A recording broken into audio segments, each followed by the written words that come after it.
Most people spend their whole lives waiting for a door to open. They stand in the hallway with their bags packed. They look at the wood of the door. They study the handle. They wait for the perfect moment to turn it. But the perfect moment never comes. Instead, the person just gets old. In a small town near the edge of a great forest, there lived a man named Thomas. Thomas was 50 years old. If you visited his house, you would see something strange. His living room was filled with maps. He had maps of the mountains, maps of the sea, and maps of cities far away. He had the best walking boots that money could buy. He had a heavy coat for the cold and a light shirt for the sun. For 30 years, Thomas told his neighbors, "I am going to see the world. I am just making sure I am ready." Thomas spent his mornings reading books about how to survive in the wild. He spent his afternoons checking the weather in places he had never been. He spent his evenings counting his money and making lists of things he still needed to buy. He was always busy. He was always working toward his goal. But he never actually left his front porch. One day, Thomas was sitting on his porch, looking at a map of a famous mountain. A young boy from the village walked by. The boy saw the map and the expensive boots sitting by the door. The boy asked, "Are you going somewhere, Mr. Thomas?" Thomas smiled and said, "Yes, child, I am going to the Great Peaks. I have been preparing for this journey for half of my life. I just need to wait for my legs to feel a bit stronger. And the news says there might be rain next week. It is better to be safe than sorry."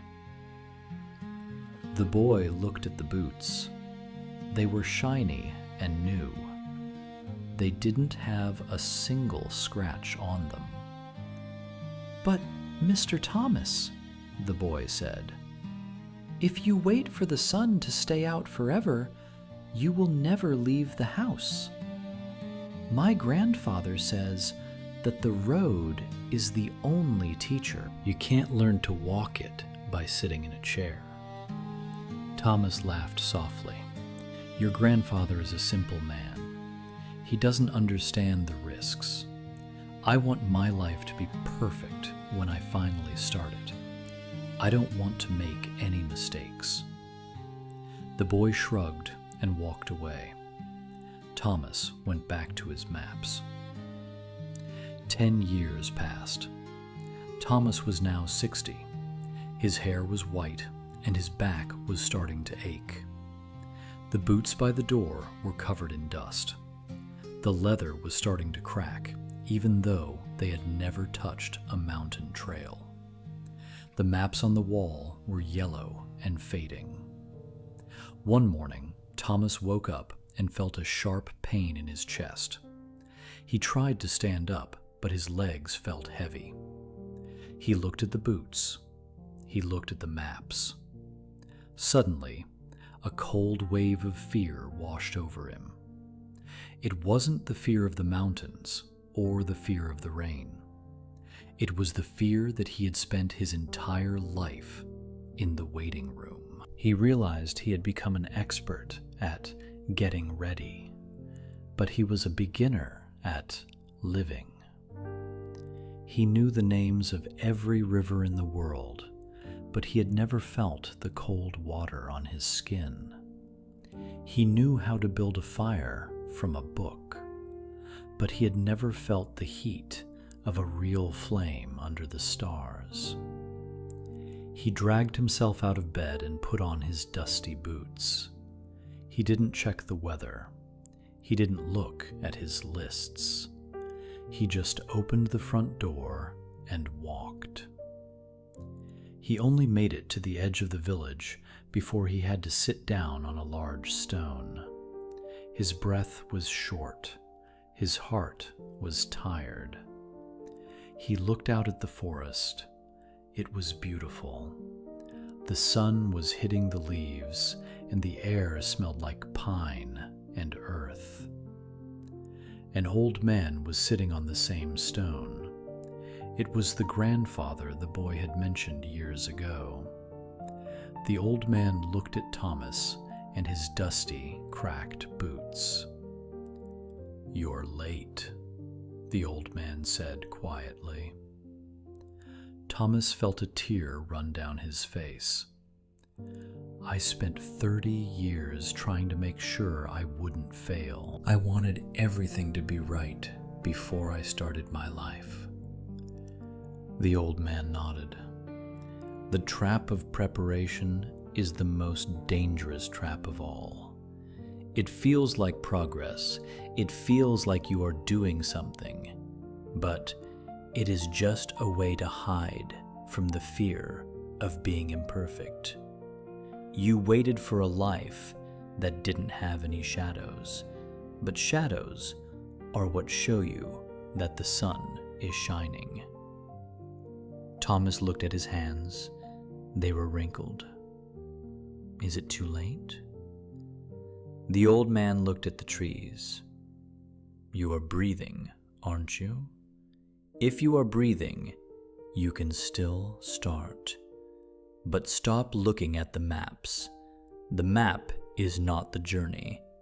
The first step is the journey. Thomas sat there for a long time. He didn't go to the great peaks. He didn't have the strength for that anymore. But he spent the rest of his day walking through the woods. He got his boots dirty. He got his coat wet in a small stream. He got lost for an hour and had to find his way back by looking at the moss on the trees. When he returned home that night, he didn't look at his maps. He threw them into the fireplace. He watched them turn into ash. He realized that he had been a prisoner of someday. We think we have all the time in the world, so we treat our lives like a rehearsal. We tell ourselves we will be happy when we get the job, or when we lose the weight, or when we have enough money. But life is what is happening while you are waiting for those things. If you are always preparing to live, you are not living. You are just watching the clock. The door is already open. You don't need a better map. You don't need better boots. You just need to walk through it. Don't let your life be a collection of shiny, unused things. Let it be a mess of experiences. Let it be full of mistakes and rain and tired legs.